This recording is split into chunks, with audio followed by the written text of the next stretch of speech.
Nous sommes mardi 24 mars 2026. Auditrices, auditeurs des programmes du studio Kalangou, bonsoir et bienvenue dans votre émission Le Niger sur Kalangou. À la présentation, je suis Mokhtar Hamadou et je suis avec Salamatou Kadiri. Bonsoir Salamatou, comment vas-tu? Je vais bien Mokhtar et toi? Rendons grâce à Dieu, je vais super bien, alhamdulillah. De l'autre côté de la vitre du studio Soumana Amadou, mes salutations à Issa Lawali, le technicien du jour, et Adam Adawaki, chef d'édition. Alors Salamatou, qu'avons-nous au menu de ce soir? Installez-vous confortablement, chers auditeurs. Dans cette émission, nos auditeurs auront une bonne dose de la musique nigérienne dans la partie entretien de ce mardi avec Amadou Jibo, membre de la Confédération générale des syndicats libres du Niger, CGSL Niger, représentant de l'intersyndicale des travailleurs du Niger. Nous allons faire le point des discussions de la rencontre entre le comité interministériel chargé de négocier avec les partenaires sociaux et les représentants des centrales syndicales, notamment sur les doléances et les préoccupations des travailleurs nigériens. Il y aura notre rubrique santé comme chaque mardi, une fois n'est pas coutume. À la place du reportage des régions, ce soir, nous allons aborder les conséquences de la désinformation au Sahel à l'heure de l'intelligence artificielle générative. Un magazine réalisé dans le cadre d'une coproduction. Comme chaque jour, fidèles auditeurs et auditrices, vous aurez votre rubrique Loti et bien évidemment de l'actualité sportive dans cette émission.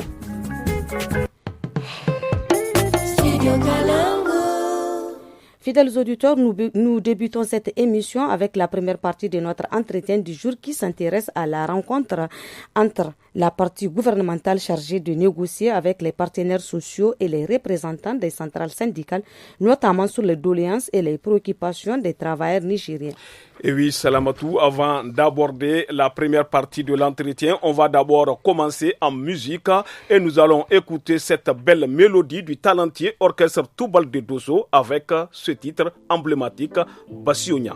Savourons ensemble.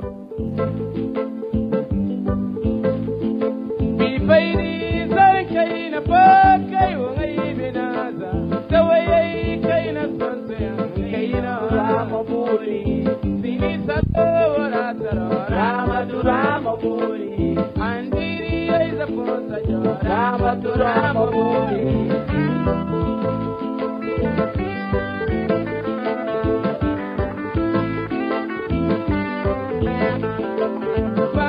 Bilay is a vinagay, Bilay is a Sunday.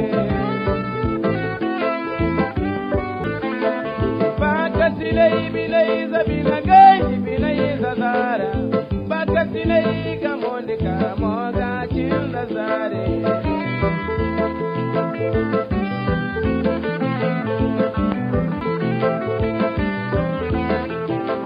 Haladay Pongura Mukalia Sigibisaisa Aisikale Sigibidai Mandira Mobole Chiniga Zaniga Kule Godai Yanda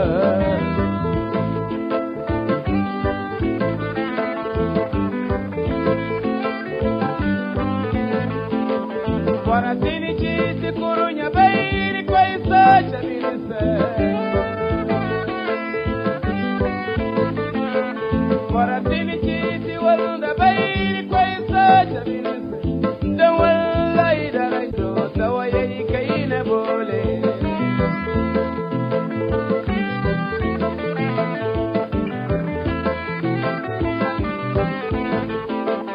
Ay mana wajibuli mana waji jamasi baino iko ite mogate dole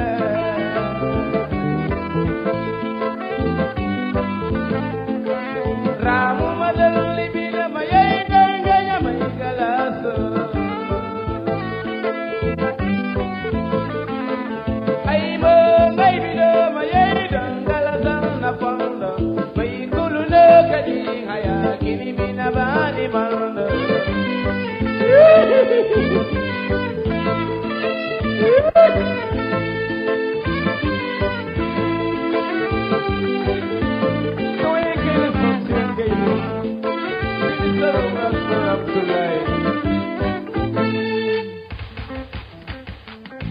Don't go away, my best, don't go away,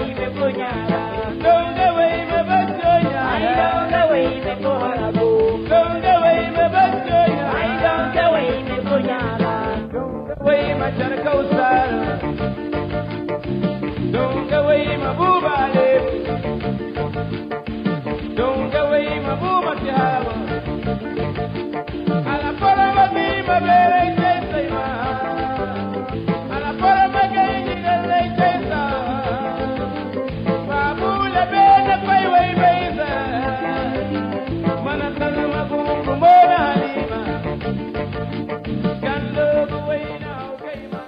Après cette pause musicale, on enchaîne avec la première partie de notre entretien du jour qui s'intéresse à la rencontre entre le comité interministériel chargé de négocier avec les partenaires sociaux et les représentants des centrales syndicales, notamment sur les doléances et les préoccupations des travailleurs nigériens. Il y a de cela quelques semaines.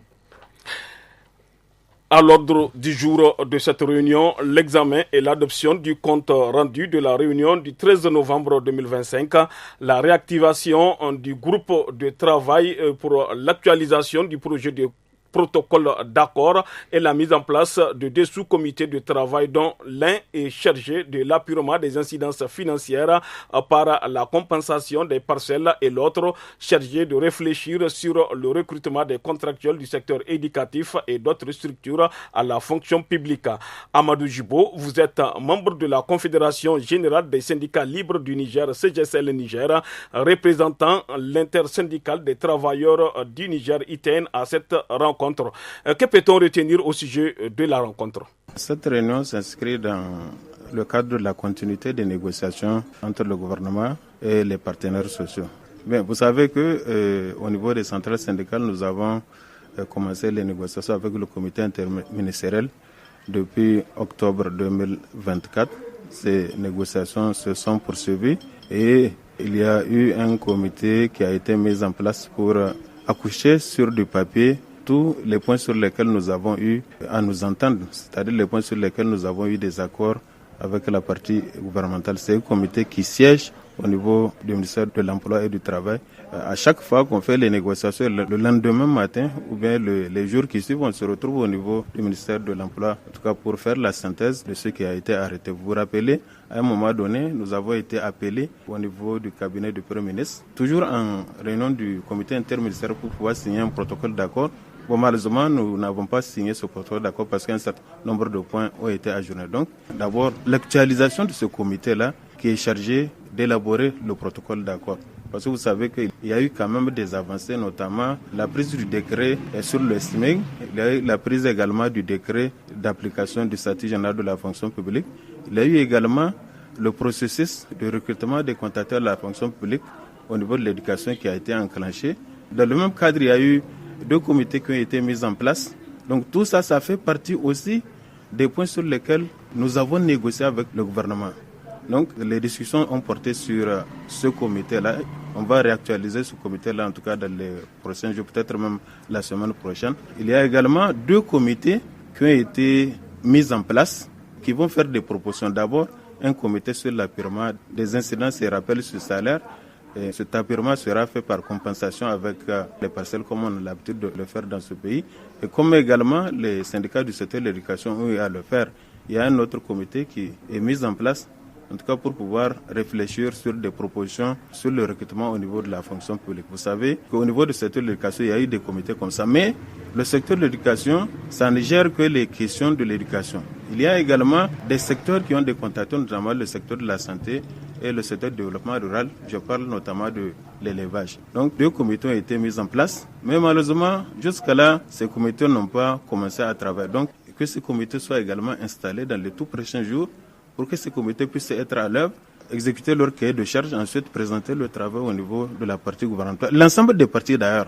Parce que si les comités auront fini les travaux, les comités vont les présenter en tout cas à la plénière du comité interministériel pour voir la suite qu'il faut donner. Alors, Amadou Jibo, est-ce qu'il y avait eu un langage de vérité, comme disent les autres? Il y avait eu un langage de vérité parce que nous avons soulevé les préoccupations des travailleurs par rapport à ce qui se passe. Souvenez-vous que les négociations ont commencé depuis octobre 2024 et jusque-là, nous n'avons pas abouti à un protocole d'accord. Nous avons soulevé cette préoccupation. Et en divers également, on avait soulevé ces questions de retard dans le paiement des salaires au niveau de certaines banques et le retard également du paiement des pécules, des contracteurs de l'éducation et de la santé. Si vous suivez l'actualité, dans ce secteur, il y a des gens qui ont jusqu'à 2 à 3 mois d'arrêt de salaire en fonction de pécules en fonction des zones.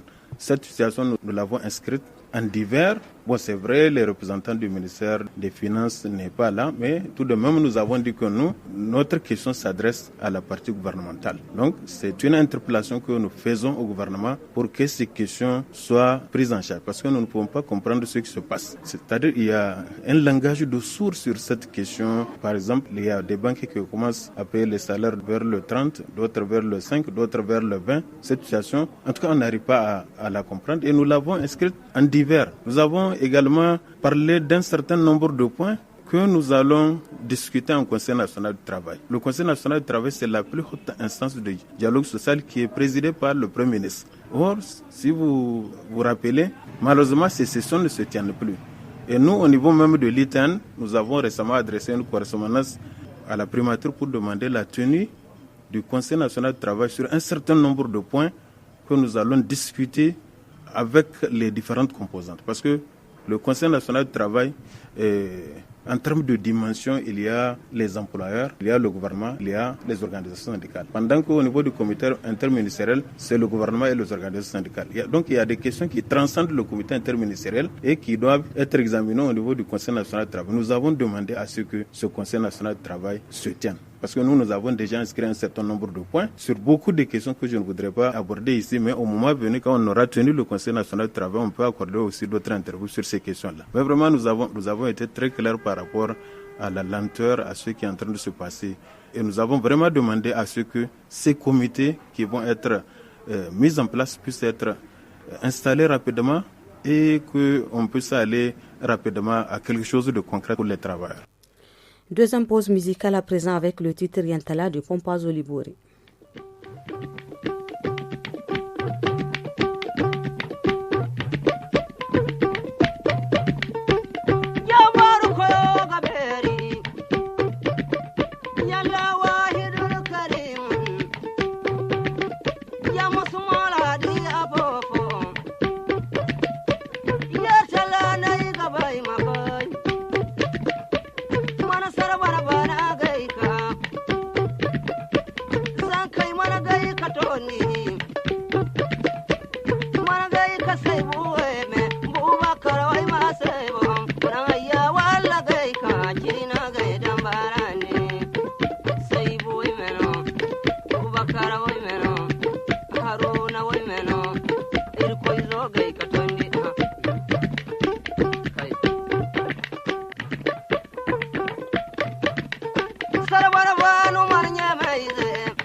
Après cette balade musicale, retrouvons la seconde partie de l'entretien du jour.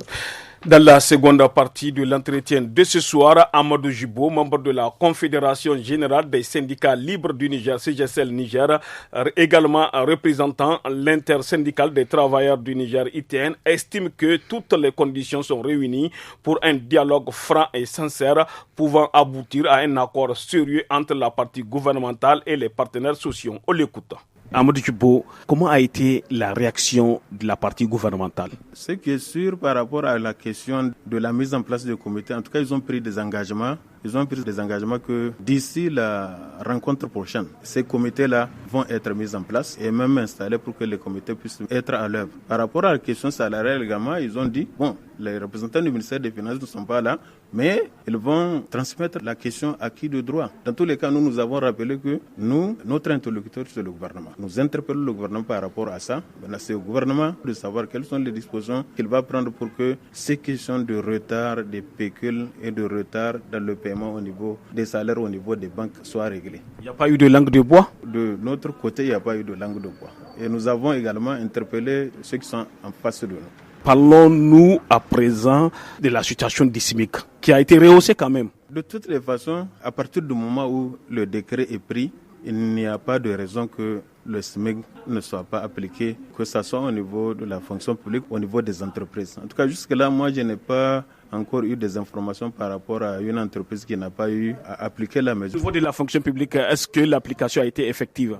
Bon, je pense que le problème ne se pose pas. Parce que si vous vous rappelez bien, dès le moment où la mesure a été acceptée, avant même que le décret ne soit pris, le ministère de la fonction publique a fait une note circulaire pour demander aux entreprises d'appliquer le SMIC. Bon, malheureusement, il y a certaines entreprises qui ont rétorqué, ils ont dit que non, à l'absence d'une disposition légale, ils ne peuvent pas le faire. Donc, nous avons poussé et finalement, il y a eu la prise du décret. Donc, à partir du moment où le décret est pris, je ne pense pas que le problème puisse se poser. Et la pression importante que je veux donner, c'est que au niveau de beaucoup d'entreprises d'ailleurs, ils ont dépassé le SMIC. Il y en a qui ont déjà dépassé le SMIC. Peut-être que le problème, c'est même au niveau de la fonction publique. Et je pense qu'au niveau de la fonction publique, aujourd'hui, cette question doit être réglée. Est-ce que vous espérez qu'il va y avoir un accord en bonne et due forme avec le gouvernement? En tout cas, nous espérons qu'on peut avoir un accord en bonne et due forme avec le gouvernement. Et par rapport à ça, nous avons dit que ce n'est pas une course contre la montre. Il faut qu'on se parle franchement parce qu'on a l'impression quand on nous a appelés que c'est pour nous précipiter vers un accord. Nous avons dit le tout n'est pas de signer un accord, mais c'est de faire en sorte que quand les accords sont signés et que les accords puissent être respectés. Parce que ça peut être un couteau à double tranchant. Souvent, on va pousser les gens à signer les accords précisément, mais ça pourrait ne pas arranger aucune des parties, ni la partie des travailleurs, ni la partie gouvernementale. Pour quel intérêt? Ça fait partie aussi des techniques de négociation, vous le savez, parce que en technique de négociation, il y a plusieurs sortes de négociations. Il y a les négociations qui sont basées sur le besoin, il y a d'autres formes de négociation, la négociation positionnelle. Quand on est acculé, par exemple, on peut signer. On signe, mais sachant qu'on ne sera pas en mesure d'appliquer. Et dans beaucoup de situations, on le fait. On signe juste pour avoir la paix. Nous avons dit que nous ne sommes pas dans cette position-là. Il faut qu'on fasse les choses sérieusement et qu'on les fasse franchement et qu'on puisse avoir des accords partagés par l'ensemble des partis et qui vont être respectés tels que nous les avons consignés dans le protocole d'accord. En tout cas, c'est ça notre préoccupation. Amadou Djibo, on vous remercie. Je vous en prie.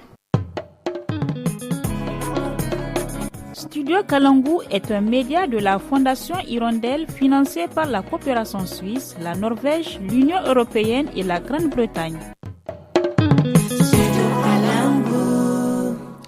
Rubrique santé à présent. La rubrique santé de ce mardi 24 mars est consacrée au cancer du col de l'utérus, qui est une tumeur causée par une infection très contagieuse au papillomavirus HPV sexuellement transmissible. Les signes sont principalement des saignements anormaux et des infections. Dr Siriba Koulibaly Idrissa, anatomopathologiste à l'hôpital national de Zander, explique au micro de Zara Boukari, suivant leur entretien. Le cancer du col de l'utérus est inclus ou bien fait partie des cancers gynécologiques et mammaires. C'est un cancer qui concerne la femme dès qu'elle aura commencé les rapports sexuels. C'est un cancer viro-inductif. Ça peut partir d'une atteinte virale. Et les circonstances de l'atteinte virale, c'est les rapports sexuels. Ce qui fait qu'il est conseillé à toute femme, dès qu'elle aura commencé les rapports sexuels, de se mettre en tête qu'elle doit se faire dépister, qu'elle doit se faire contrôler.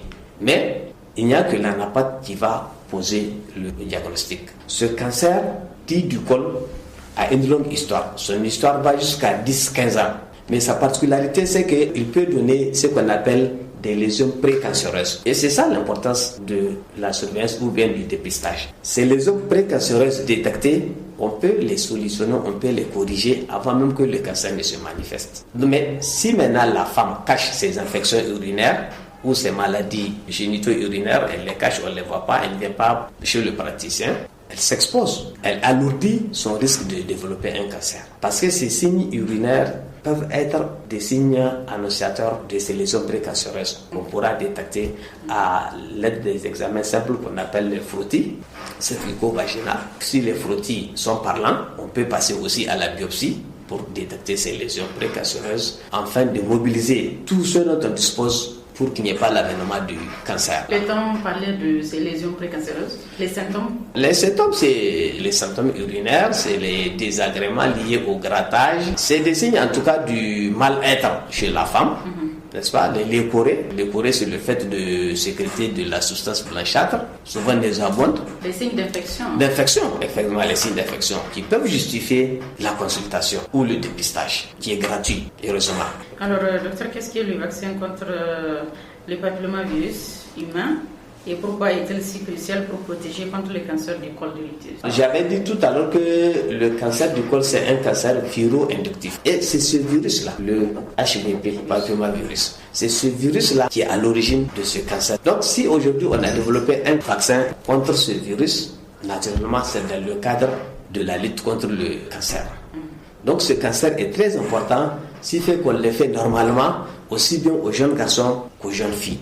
Mais ça dépend des États, ça dépend des programmes. Ici, en ce qui concerne le Niger, pour le moment, les garçons sont épargnés. Ce vaccin n'est administré qu'aux jeunes filles. Docteur, en quoi consiste l'examen du dépistage le plus important pour ce cancer, le frottis ou le test du papillomavirus? Et à quelle fréquence faut-il le faire? Le vaccin contre le papillomavirus, il est essentiel pour prévenir le cancer, ça nous l'avons déjà dit, le cancer de l'utérus. Le dépistage régulier de ce virus, n'est-ce pas, permet de détecter des lésions précancéreuses. Donc c'est un virus qui est très contagieux. C'est pourquoi il est conseillé de le faire aussi bien aux jeunes garçons qu'aux jeunes filles. Donc le vaccin contre le papillomavirus, il protège contre les souches les plus dangereuses. C'est un virus qui a plusieurs souches, mais les plus impliquées dans le cancer là, c'est les souches à 16 et 18. Maintenant, pourquoi faire cette prévention? Le HPV est extrêmement courant. 80% des adultes sont exposés à ce virus au cours de leur vie, dans une population donnée. À qui s'adresse-t-il? La prévention, c'est ça. Principalement, c'est les jeunes filles. Et les garçons sont aussi concernés. Mais les filles concernées, normalement, c'est entre 9 et 14 ans, en tout cas ici au Niger. Souvent jusqu'à 26 ans, on peut aller selon les recommandations de l'État. Alors, est-ce que tout le papillomavirus donne le cancer? Je ne saurais dire que tout se donne, mais les plus impliqués, et ça c'est à l'issue des études, les plus impliqués c'est ça, les sous-types ou les souches 16 et 18. C'est un cancer qui a plusieurs sous-types. Il y en a d'autres qui peuvent donner des cancers, mais pas aussi certainement que les souches 16 et 18. Après la rubrique santé, auditeurs des programmes du studio Kalangou, place à l'écho des régions et une fois n'est pas coutume, ce soir, nous allons aborder les conséquences de la désinformation au Sahel à l'heure de l'intelligence artificielle générative, un magazine réalisé dans le cadre d'une coproduction, n'est-ce pas Salamatou?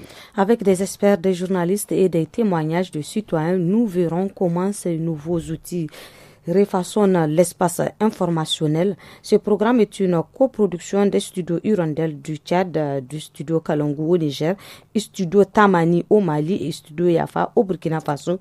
4 projets médias de la Fondation Hirondelle du Sahel. Écoutons.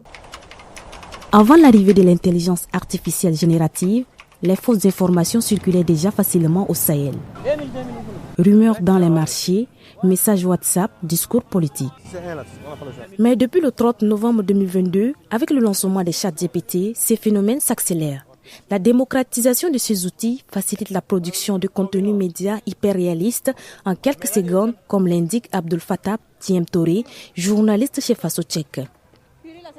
L'intelligence artificielle devient de plus en plus une arme entre les mains des créateurs de fausses informations. Et c'est un problème parce que à la longue, on ne saura plus exactement qui croire.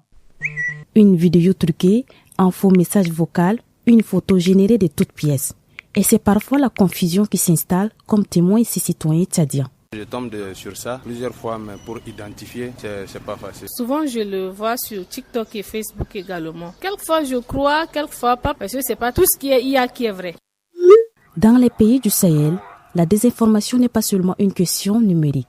Elle influence la stabilité sécuritaire, les alliances internationales et manipule l'opinion publique. C'est l'avis de Mardoché Boli, journaliste fact-checker à Pessatek. On manipule en fait l'opinion publique à partir de la génération des vidéos ou des images faites par l'intelligence artificielle. L'intelligence artificielle aujourd'hui permet de créer, de dire voici une route qui a été construite dans telle localité, voici une technologie militaire qui a été mise au point et la population croit en cela en fait. 95% de ces vidéos qu'on a vérifiées étaient générées à partir de l'intelligence artificielle. Mais pourquoi ne pas poser directement la question à une intelligence artificielle? ChatGPT. Ce qu'il faut bien comprendre, c'est que dans une région comme le Sahel, l'IA permet de fabriquer des fake news de façon très rapide et convaincante. Par exemple, on peut générer des faux communiqués ou des vidéos truquées qui semblent montrer des événements se déroulant dans le Sahel. Ça peut vraiment semer la confusion et amplifier les tensions locales. Face à la montée de contenus générés par l'intelligence artificielle, les médias sahéliens s'organisent. À l'image de la radio Karkoua de Maradi au Niger, comme l'indique son rédacteur en chef Mohamed Maman. Je me suis familiarisé à l'intelligence artificielle lors d'une formation. Cela a permis à la rédaction de mieux comprendre ce que ces intelligences artificielles. En retour, beaucoup d'auditeurs nous disent qu'effectivement, nos reportages leur ont permis de mieux comprendre, ce qui a permis à nos journalistes de mieux traiter les sujets. Les médias au Sahel déjà fragiles doivent redoubler d'efforts pour informer leur audience. Un travail qui se joue à la fois sur les réseaux sociaux, mais aussi dans les écoles, les familles, face à des machines capables d'imiter le vrai.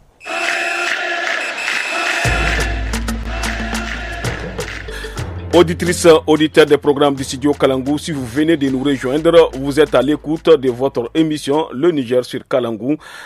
Place à présent à la page sport avec notre chroniqueur sportif du jour, Tanan Foudé Ahmed. Bonsoir Tanan. Bonsoir Mokhtar, bonsoir Salamatou. Bonsoir Tanan. Et Tanan, ce soir, il sera question des arbitres qui seront dans plusieurs compétitions, n'est-ce pas? Oui Mokhtar, en effet, les arbitres nigériens seront présents sur plusieurs compétitions africaines. D'abord, dans le cadre des éliminatoires de la CAN Total Energy 2027, Ali Barham Sadou dirigera les matchs retour Île Maurice vs au Mali le 31 mars 2026. Il sera assisté par d'autres Nigériens, à savoir Abdulaziz Yakouba et Aboubakar Ousmane Fousseini, tandis que le quatrième arbitre sera Hamza Amadou Yaye. Pour rappel, l'arbitre nigérien Ali Barham Sadou était déjà à la VAR le 22 mars dernier lors de la confrontation entre ISM Alger et Maniema Union de la RDC Congo au quart de finale de la Coupe de la Confédération. Toujours par rapport aux arbitres nigériens, un quatuor féminin nigérien dirigera les matchs Burkina Faso contre le Bénin le 11 avril prochain dans le cadre des éliminatoires de la Coupe du Monde féminin I-17. Zouera Sani Souley au centre. Elle sera assistée par Sakina Hamidou Alpha et Fatouma Oumarou Nazdan. Ensuite, il y aura Nafisa Sani Hiro qui sera la quatrième arbitre de cette rencontre qui est prévue, comme nous l'avons annoncé, le 11 avril prochain au stade du 4 août de Ouagadougou. Tarnan, le Sénégal saisit le tribunal arbitral du sport TAS. En effet, la Fédération sénégalaise de football va officiellement déposer ce mardi 24 mars son recours auprès du tribunal arbitral du sport TAS, marquant une étape clé dans les dossiers en cours. Ce recours ouvre désormais une phase juridique décisive pour le Sénégal qui entend défendre ses intérêts devant la juridiction sportive internationale de référence. Pour mener cette bataille, la Fédération sénégalaise de football s'appuie sur un pôle d'avocats composé de compétences sénégalaise, africaine et internationale dirigée par Maître Seydou Diane, spécialiste de contentieux sportif. C'est tout pour cette actualité sportive. Merci beaucoup Tarnan pour cette actualité sportive. Maintenant, place à notre chronique Loti de votre émission Le Niger sur Kalangou.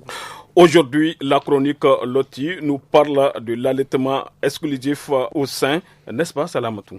Il est conseillé aux mamans d'allaiter exclusivement leur bébé au sein pendant les 6 premiers mois.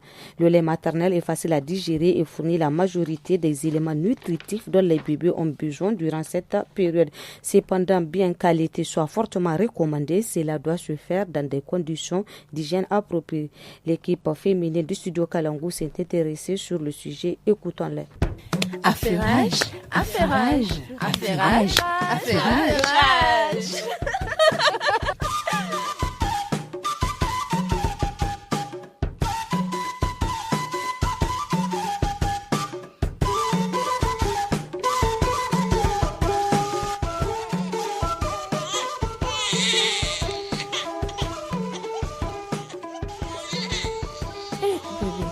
Toi, quand tu as faim, tu n'es pas patiente. Patiente un peu, j'arrive. Assalamu alaikum. Assalamu alaikum. Yani, c'est Ibu qui pleure comme ça. Il est malade. Il est en parfaite santé. Il a juste un peu faim. Nourris-les alors. Tu sais que c'est pas bon pour la santé du bébé de le laisser pleurer longtemps. S'il n'a rien, ça peut le rendre malade. Je le sais très bien, ma chère. Alors, il faut le consoler. C'est ce que je m'apprête à faire là. Juste le temps de le sortir de dos. Regarde comment il crie, comme si on lui a mis du piment dans les yeux. Aïe. Tu sais, on dit ventre qui a faim n'a point d'oreille. Hein? Attends, je vais lui donner le sein pour qu'il se calme. Ensuite, nous pouvons parler. Prends mon bébé, c'est fini. Calme-toi, c'est bon, c'est fini.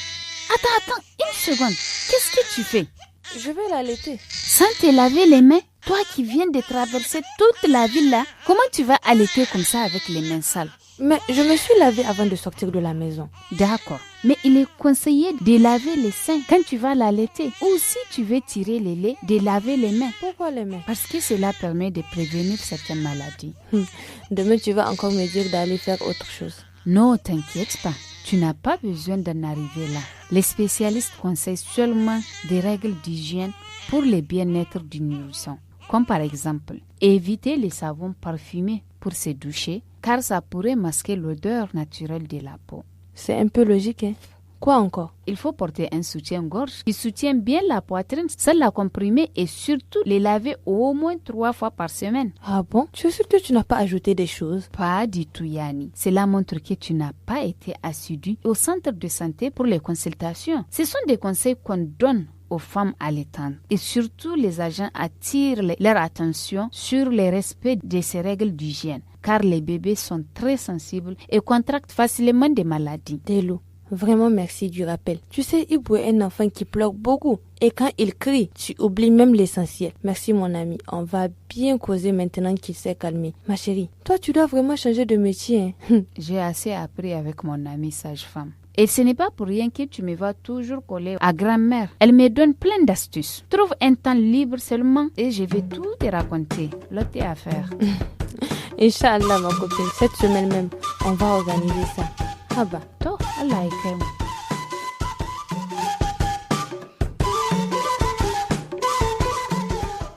C'était là la rubrique Loti du jour. Merci pour vos multiples conseils. Fidèles auditeurs, nous sommes à la fin de votre émission Le Niger sur Kalangou. Au micro, c'était Mokhtar Hamadou et moi-même Salamot Kadir. La technique a été assurée par Issa Lawali. À l'édition, c'était Adama Dawaji. Excellente soirée à toutes et à tous.